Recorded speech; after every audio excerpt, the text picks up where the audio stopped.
If we have numbers, population and sample, statistics, and hypothesis, what is our magic word?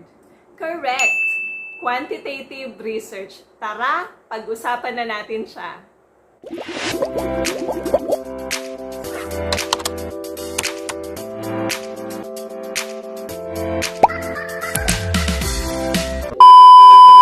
Hi ka-schoolers! Hello ka-researchers! Welcome back to our channel, Anna PH.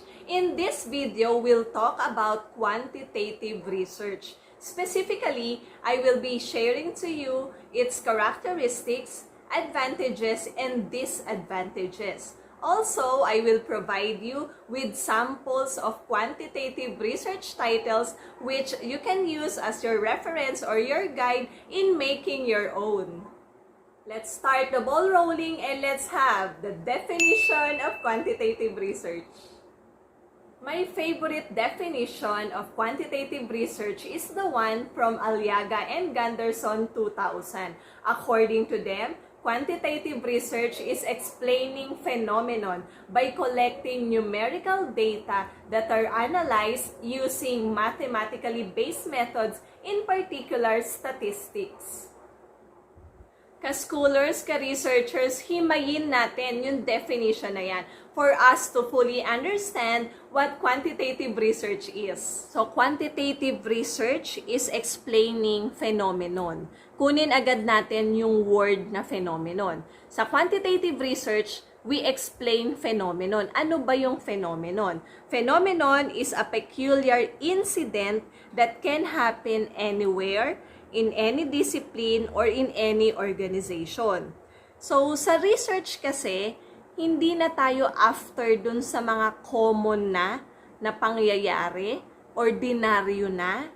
Kasi ano pang i-research natin kung wala namang bago dun sa sitwasyon na yon, wala namang kakaiba dun sa pangyayari na yon. So, tandaan, sa quantitative research, we deal with phenomenon, mga peculiar, unique, and extraordinary situation or happening.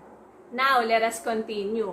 Quantitative research deals with collecting numerical data. Of course, no, from the term itself, alam agad natin na ang quantitative research is a research method that deals with collecting data that are of quantity or numerical data. Wala namang hiwaga dyan.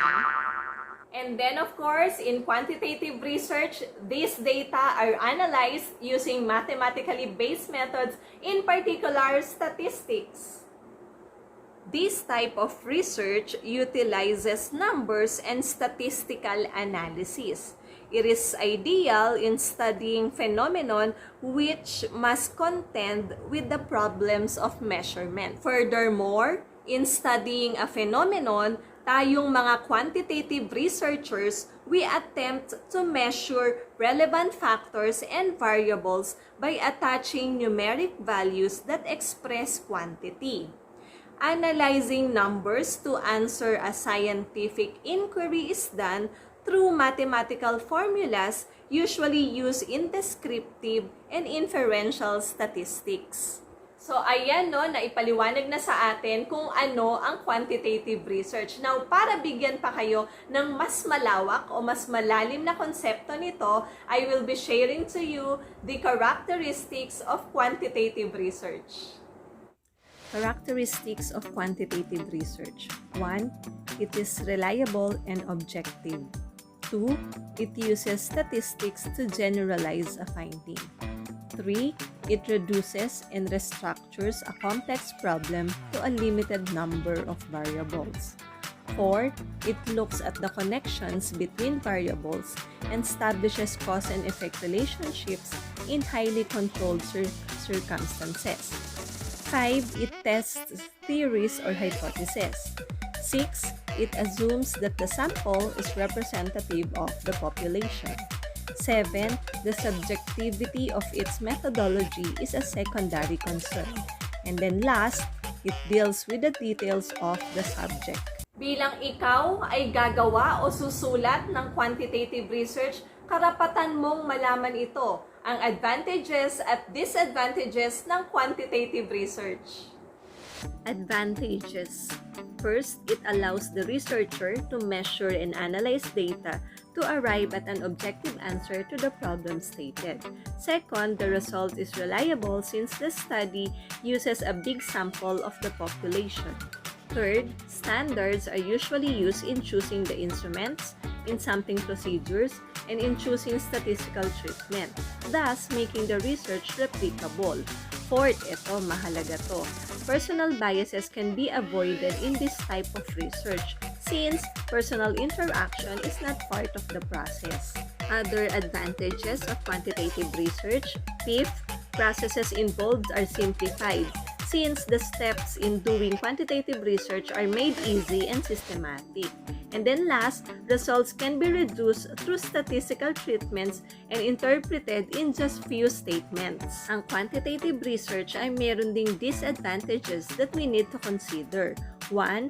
The context of the study or the experiments is ignored in such a way that it does not consider the natural setting where the study is conducted. Second, having a large study sample requires, of course, the researchers to spend more resources. Third, results are limited since they are usually based on the analysis of numbers and are not obtained from detailed narratives. And then fourth, it provides less elaborate accounts of human perceptions. Other disadvantages, especially if it is an experimental research, the level of control might not be normally placed in the real world because it is usually done in laboratory. And then last, preset or fixed alternative answers may not necessarily reflect the true answers of the participants. Ayan, ang dami na nating nalaman patungkol sa quantitative research, yung definition, characteristics, advantages, at yung dapat nating i-consider na disadvantages niya. Ngayon naman, syempre hindi natin palalagpasin na hindi kayo bigyan ng mga samples ng research titles under this research method. But wait lang, allow me to express my gratitude to all of you who keep on supporting our channel, Ana PH, and to those who keep on watching our videos dyan nga sa ating channel.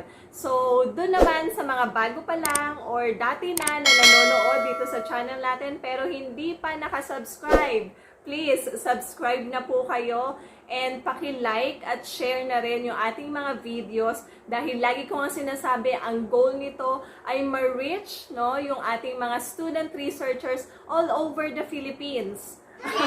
Gusto kasi natin na ma-reach out nga sila in our little way, in our own way, ay ma-assist sila sa pagbuo, sa pagsulat nila ng kanilang research paper. At maging part din tayo ng kanilang research journey. Thank you po! Ka-schoolers, ka-researchers, eto na po yung mga sample research titles natin under the quantitative method.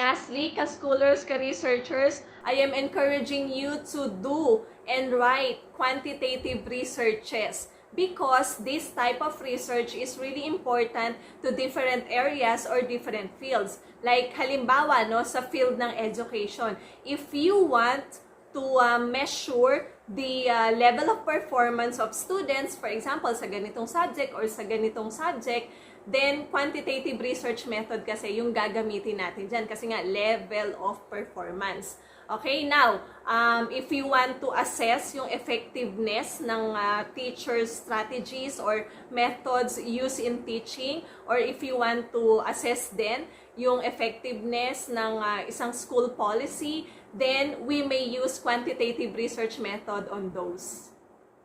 Sa area naman ng business, ang quantitative research serves as a valuable tool. It may help those in the business field to improve their marketing strategies, for example, o kaya it may help a certain company to make better decisions regarding their products and services. And of course, no, bukod sa fields ng education and business, alam natin na malaki yung nako-contribute ng quantitative research sa fields ng medical, ng health, as well as sa science and technology. So, ayan, ka-schoolers, ka-researchers, enough na siguro yan para mag-guide ka sa gagawin mong quantitative research. Ngayon, kung may question ka pa patungkol sa research method na ito, comment mo lang sa ibaba. Okay? There you have it, ka-schoolers, ka-researchers. Thank you for being with me. See you in our next video. Bye!